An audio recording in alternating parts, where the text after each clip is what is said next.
Varicose veins కి సరైన చికిత్స కోసం సంప్రదించండి ఎవిస్ హాస్పిటల్. నమస్తే రమగారు. నమస్తే జయ. రమగారు, మనకి మార్గశిర మాసంలోకి వెళ్ళబోతున్నాము. ఇందులోనే ధనుర్మాసం కూడా ఉంది. ఈ మాసం యొక్క విశిష్టత. కార్తీకం వెళ్ళంగానే మార్గశిర శుద్ధ పాడ్యమితోటి మార్గశీర్షం మొదలవుతుంది. పురుషోత్తమ మాసంగా చెప్పబడుతుంది ఇది మార్గశిరం. భగవంతుడైన శ్రీకృష్ణుడు భగవద్గీతలో చెప్పాడు, మాసానం మార్గశీర్షోహం అని. నేను మార్గశీర్షాన్ని మాసాలలో అత్యద్భుతమైన మాసం పురుషోత్తమ మాసం అని చెప్తారు. ఇది పురుషోత్తమ మాసంగా ఎందుకు చెప్పబడింది అని చెప్పుకోవాలి. మొదట దీంట్లో ఈ మొదటి రోజునే పోలిపాడ్యమితో పూజ చేసుకుంటాం మనం. అవును, పోలిపాడ్యం అంటే ఆ రోజున పోలాలు అమావాస్య, మన పోలమ్మ అనే అమ్మాయి స్వర్గారోహణ చెందటం, విష్ణు సాయుధ్యాన్ని పొందిన కథని చెప్తాం. తర్వాత ఒక వారం రోజులు, 6 రోజులు, 10 రోజులు కూడా గడిచాక 15-16 తారీఖుల్లో మనకి ధను సంక్రమణం చెందుతుంది. సాధారణంగా మనకు లెక్కలు, మన నెలలు ఎలా మారుతాయి? చంద్రకళలతోటి నెలలు మారుతాయి. మనకి చాంద్రమానం ప్రకారం సౌరమానం కూడా మనం చేస్తాం ఒకటి, కానీ ఆ సౌరమానం లెక్క ప్రతిరోజు ప్రతి నెల మనకు ఉండదు. చంద్రుడితోటే మన నడక ప్రతి నెల చంద్రుడితోటే మారుతుంది. చంద్రుడు ఏ నక్షత్రంతో కూడి ఉంటాడో ఆ నక్షత్రపు పేరునే ఈ నెలలకి ఇవ్వడం మనకు అలవాటు. చిత్తా నక్షత్రంతో కలిసినప్పుడు చైత్రము, చైత్రం తర్వాత విశాఖ నక్షత్రంతో కలిసినప్పుడు వైశాఖము, జ్యేష్ఠతో కలిసినప్పుడు జ్యేష్ఠ మాసము. ఇట్లా లైన్. ఓకే. ఈ పూర్వాషాఢ ఉత్తరాషాఢ ఉన్నాయి కదా, పూర్వాషాఢతో కలిసినప్పుడు ఆషాఢ మాసము, తర్వాత శ్రవణంతో కలిసినప్పుడు శ్రావణము. ఇట్లా అయితే ఇలా వెళ్ళినప్పుడు ఈ లెక్కల్లో మనం మాసాలని అనుసరిస్తూ శ్రావణము, భాద్రపదము, ఆశ్వీజ, కార్తీక మాసాలు జరుపుకున్నాం. కార్తీకంలో ఆ విశేషమైన విష్ణు సేవ, శివ కైంకర్యాలు జరుపుకున్నాం. శివ ప్రీత్యర్థమే ఎన్నో దీపాలు పెట్టాం. అవును. ఇక్కడి నుంచి తీవ్రమైన చలి మొదలయ్యే కాలంలోకి వస్తున్నాం మనం. ఇది నా మార్గశిరంతో మొదలవుతుంది. అయితే ఈ మార్గశిరంలో ఒక 15 రోజులు గడిచాక ఇంచుమించు పౌర్ణమికి అటు ఇటుగా సూర్య సంక్రమణం చెందుతాడు. సూర్యుడు ఇప్పుడు చంద్రుడు ఏం చేస్తాడు, ఆయన కళలు పెరిగినప్పుడు తిథులు పెరిగి, కళలు తగ్గినప్పుడు మళ్ళీ తిథులు తగ్గి అదే పేర్లతోటి వస్తాయి. ఎట్లా పాడ్యమి, విద్యా, తదియా, చవితి, పంచమి, షష్ఠి, సప్తమి, అష్టమి, నవమి, దశమి, ఏకాదశి, ద్వాదశి, త్రయోదశి, చతుర్దశి, పౌర్ణమి. మళ్ళీ అక్కడి నుంచి పాడ్యమి, కృష్ణపాడ్యమి అనమాట. శుక్లమాస పక్షము, కృష్ణపక్షం. అయితే ఈ నడకలోనే సూర్యచంద్రులు, భూమి ముగ్గురు నడుస్తారు కదా. ఈ నడకల్లో సూర్యుడి నడక ఇంకొకటి ఉన్నది. సూర్యుడు ఎట్లా నడుస్తాడు? ఈయన చంద్రుడేమో తిథులు మారుతూ ఉంటాడు, ఈయనేమో ఇవి మారుతాడు. మనకి 12 రాసులు, 12 రాసులకి ఒక్కొక్క రాశి నుంచి ఒక్కొక్క దాంట్లోకి మారుతూ ఉంటాడు. ఈ సూర్యుడు మారే క్రమాన్ని సంక్రమణం అంటారు.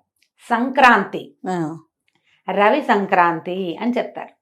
ఇది నెల మధ్యలో వస్తుంది. పౌర్ణమికి అటు ఇటుగా డేట్ల ప్రకారం అయితే ఖచ్చితంగా 15-16 తారీఖుల్లో ఉంటుంది.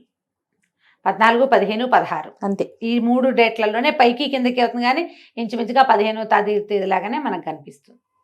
ఈ సంక్రమణం చెందేటప్పుడు కూడా మనకి ఈ సంక్రమణాలను బట్టే మనకి ధాన్యాలు విత్తటము, విత్తనాలు పెట్టుకోవటము, ఆకుమడులు పేర్చుకోవటము, తర్వాత వాటిని కొట్టటము, ఇవన్నీ కూడా రవి సంక్రాంతులతోటి ఆ నియామకంలో నడుస్తూ ఉంటాయి. ఓకే. ఈ సంక్రమణం, ప్రతి సంక్రమణము చాలా విశేషమైంది. తులా సంక్రమణంలో ఉన్నప్పుడు కార్తీకం నడుస్తుంది, ఇది నడుస్తూ ఉంటుంది. ఇంకో సంక్రమణం కూడా అయ్యాక ఇప్పుడు ధను సంక్రమణం అంటారు దీన్ని. ధనురాశిలోకి మారతాడు సూర్యుడు. దాని తర్వాత ఏమిటి? దాని తర్వాత వచ్చే సంక్రమణము మకర సంక్రమణం. మనం సంక్రాంతి పండగ చేసుకుంటాం. ప్రతి సంక్రాంతి, ప్రతి రవి సంక్రాంతి కూడా పర్వదినమే. ఈ పర్వదినాల్లో ఏం చేస్తారు? అందరూ చెయ్యరు వాటిని, కానీ సంక్రాంతుల్లో పెద్దలకి మనం నీరు వదలటం అనేది, తర్పణాలు విడవటం అనేది ఒక పురాతనమైన పద్ధతి. ఇప్పుడు మనం ఏం చేస్తాము, ఏవో తద్దినాలని వాళ్ళ తిథి వచ్చిన రోజున, తర్వాత ఏమో సంక్రాంతి నాడు పెద్దలకు పెట్టుకుంటామని సంక్రాంతి నాడు పెడతారు. మహాలయ పక్షంలో పెడతారు. మహాలయ అమావాస్యకి తద్దినం పెడతారు లేదా తర్పణాలు విడుస్తారు, ఇంతే చేస్తారు. సంక్రమణాల్లో తర్పణం విడవటం అనేది ఒక విశేషమైన క్రియగా, పురాతనమైన పద్ధతిగా చెప్తారు. ఈ మొత్తం 12 సంక్రాంతుల్లో అత్యంత విశిష్టమైనది మకర సంక్రాంతి. ఎందుకంటే మనకు అప్పటికి సూర్యుడు నడక మార్చుకునే లక్షణం కూడా వస్తుంది అప్పటికి. ఓకే. దానికి ఒక సంక్రమణానికి ముందు జరిగేదే ఈ ధను సంక్రమణం, మార్గశిరంలో వస్తుంది. అంటే ఇప్పుడు చూడు, మకర సంక్రాంతి జరిగిన రోజున ఏం చెప్తాం మనం? ఉత్తరాయణ పుణ్యకాలం వస్తుంది. అవును. దేవతలు లేస్తారు, మెలకు వస్తుంది వాళ్ళకి. దేవతల మెలకువకి ఒక నెల రోజుల ముందంటే మన మెలకువకి ముందు ఏముంటుంది, తెల్లవారుజాము ఉంటుంది అంతేగా. అంతేగా, మనకి ఉషోదయానికి ముందు ఉండేది తెల్లవారుజామే. అంతే. ఇప్పుడు కూడా ఈ మకర సంక్రమణం దేవతల తెల్లవారైతే తెల్లవారు యొక్క జామ్ ఏది, దాని ముందు భాగం ఈ ధను సంక్రమణం. అందుకని ధను సంక్రమణాన్ని కూడా చాలా విశేషంగా జరుపుకునే పద్ధతి తెలుగునాట బాగా కనపడుతుంది. సౌత్ ఇండియాలో అంతా కూడా చేస్తారు, కనపడుతుంది బాగా. మనం ఈ ధను సంక్రమణం చెందగానే ఏం చేస్తాము, అందరూ చేసేది వాకిళ్లలో పీట ముగ్గులు వేయటం మొదలు పెడతారు, గీతల ముగ్గులు వేస్తారు. అవును. ఈ గీతల ముగ్గులు ఇప్పుడు ధను సంక్రమణానికి మొదలుపెట్టి నెలగంటు పెట్టడం, నెలపట్టు పట్టడం అని చెప్తారు. ఈ నెలపట్టు నెలగంటులో ఇంచుమించు శూన్యం, ఏమి ముహూర్తాలు ఉండవు, పూజా విధానమే ఉంటుంది. అందరూ చేసే ప్రాకృతికమైన పూజ ఏంటంటే వాకిళ్ళు ఉడిచి ముగ్గేసుకోవడం, తెల్లవారుసామని ముగ్గేసేయటం. అందరి వాకిళ్లలోనూ పేడకళ్ళాపులు ముగ్గులు, ఇది నియమంగా కనబడుతుంది. తెలుగునాట గొబ్బిళ్ళు కనిపిస్తాయి. ఆవు పేడతోటి గొబ్బిళ్ళు చేసి తల్లి గొబ్బెమ్మ, పిల్ల గొబ్బెమ్మ, చుట్టూ తైవి, కృష్ణుడు, గోపికలు, గొబ్బెమ్మ గోపెమ్మ, చూడు ఎంత దగ్గరగా ఉందో. తల్లి పిల్ల చేసి దాని మీద చక్కగా ముగ్గేసి పసుపు బొట్టు పెట్టి బంతి పువ్వులు కానీ గుమ్మడి పువ్వులు కానీ గుచ్చి పొద్దున్నే అలంకారం చేస్తాం వాకిలికి. విష్ణు సంచారం కోసం చేయబడేది ఇది. అయితే ఈ 30 రోజులు మనకి 30 days పడుతుంది. ఈ సంక్రమణం నుంచి మకర సంక్రమణం దాకా 29 లేదా 30 రోజులు పడతాయి. ఈ 30 రోజులు కూడా అద్భుతమైన విష్ణువారాధన జరిగే కాలం ఇది. ఈ 30 రోజుల్లో మనకి శ్రీరంగంలోను ప్రతి విష్ణువాలయంలోనూ తిరుప్పావై సేవను జరుపుతారు. ధనుస్సుని, ఈ ధను సంక్రమణం ధనుస్సు లేదా మార్గళి అంటారు. ఈ మార్గళి సేవాకాలం జరుపుతారు. మామూలుగా మనకి తెల్లవారుజామున సేవాకాలం జరిపే ఇంకా ఏ కాలము లేదు. కార్తీకంలో మనం ఏం చేసాం, మనమే స్నానం చేసి దీపం పెట్టుకుని పూజ మెల్లిగా చేసుకోవచ్చు, తెల్లవారుజామునే చేయాలన్న నియమం లేదు. కానీ ఇప్పుడు మాత్రం విష్ణు పూజ తెల్లవారుజామునే చేస్తారు. ఈ విష్ణు చిత్తుల యొక్క కుమార్తె అయిన గోదాదేవి పాడిన 30 పాసురాలని రోజుకొక పాసురాన్ని పాడుతూ రంగనాథ స్వామికి మేల్కొల్పులు చెప్తూ, విష్ణుమూర్తికి మేల్కొల్పులు చెప్తూ ఆయన్ని లేవదీసి సకలోపచారాలు చేసి పూజిస్తారు. ఇది సార్వజనీనంగా అందరూ చేసుకునేది కాదు. సార్వజనీనమైనది ఏంటంటే వాకిలి శుభ్రంగా ఉంచి ముగ్గులేయటమే.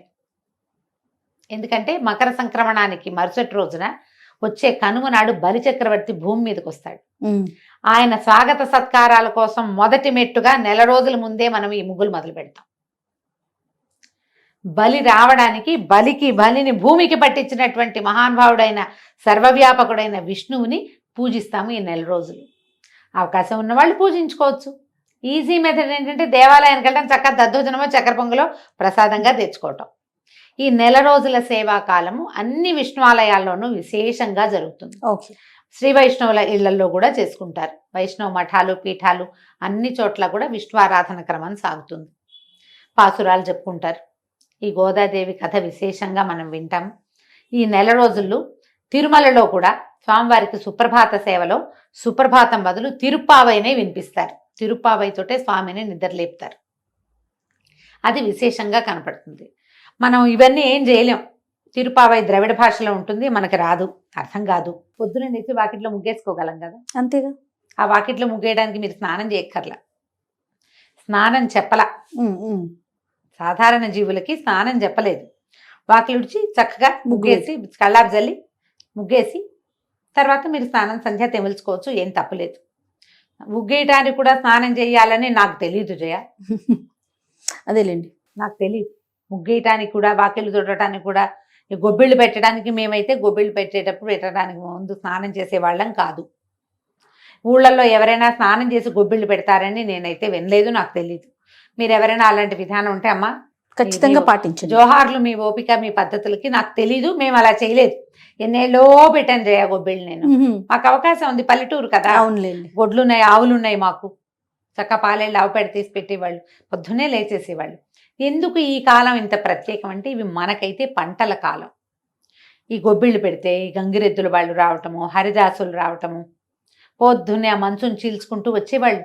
విపరీతమైన పొగ మంచు. తెల్లవారు డిసెంబర్ అనేసరికల్లా ఇంకేముంది, పొగ మంచే కదా.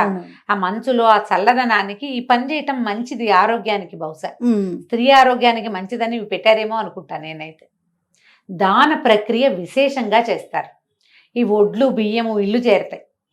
అందరికీ ఒడ్లు, మన వైపు అంతా వరే కదా, అవునవును. ఇల్లు చేరేసరికి అలా వచ్చిన వాళ్ళందరికీ తలా ఒక దోసెడు గుప్పెడు చొప్పున బియ్యము ఒడ్లో ఇచ్చేవాళ్ళం. గుమ్మడికాయలు కాసేవి గుమ్మళ్ళు ఇచ్చేవాళ్ళు బాగా. ఈ కాలం అంతా కూడా దాన ప్రక్రియకి చాలా మంచిది. మీరు ఆహార ధాన్యాలు ఏవైనా సరే, ఇప్పుడున్న కాలాన్ని బట్టి సిరిధాన్యాలు కూడా ఆహార ధాన్యం కిందే లెక్క కదా మనకి, అవైనా సరే దానం చేయండి. విశేషించి గుమ్మడి పళ్ళు అవి కూడా చాలా మంచివి. తర్వాత ముందుకి పళ్ళు దానం చేయటం, ఖర్జూర పళ్ళు, రేగు పళ్ళు అలాంటివి దానం చేయటం చాలా మంచిది. ఇవన్నీ ఆరోగ్యానికి మంచిది, ఇహపరాలకి ఉపయోగపడేవేనమ్మా మన పండుగలన్నీ. అయితే ఈ పర్వదినాలుగా చెప్పబడేటువంటి ఈ ధను సంక్రమణ దినాలన్నీ కూడా కుదిరితే ఏదైనా ఒక విష్ణువాలయాన్ని దర్శనం చేయండి. ఏ శ్రీరంగమో రంగనాథ స్వామిని చూడగలిగే అవకాశం లభిస్తే మహతరం జన్మధన్యం అయిపోయినట్టే. అవకాశం కుదిరితే అన్ని చోట్ల జనం బాగా పుష్కలంగా ఉంటారు. ధనుర్మాసంలోనే మనకి గీతా జయంతి అవన్నీ వస్తాయి. అవును, గీతా జయంతి కొంచెం ముందే ఏకాదశికే వచ్చేస్తుంది, మార్గశిర మాసంలో వస్తుంది. అయితే ఇప్పుడు ధను సంక్రమణ మనకి మార్గశిరంలో వస్తుంది. మార్గశిరంలో ఇంకా విశేషంగా చేయవలసినవి ఏంటంటే ఈ పాడ్యం చేసాం, పోలి పాడ్యమి, సుబ్బారాయి షష్ఠి ఒకటి చేసుకుంటాం. అవును. ఎవరైతే నాగుల చవితి నాడు పాలు పోయలేదో వాళ్ళు సుబ్బారాయి షష్ఠికి పాలు పోసుకోవచ్చు. సంతానం లేని వాళ్ళు, సంతాన కోసం ప్రయత్నం చేస్తున్న వాళ్ళు కూడా ఈ సుబ్బరాయి షష్ఠి నాడు సుబ్రహ్మణ్యుడిని తలుచుకుని షష్ఠి పూజా విధానాన్ని ఏదైనా మొదలు పెట్టుకోవచ్చు.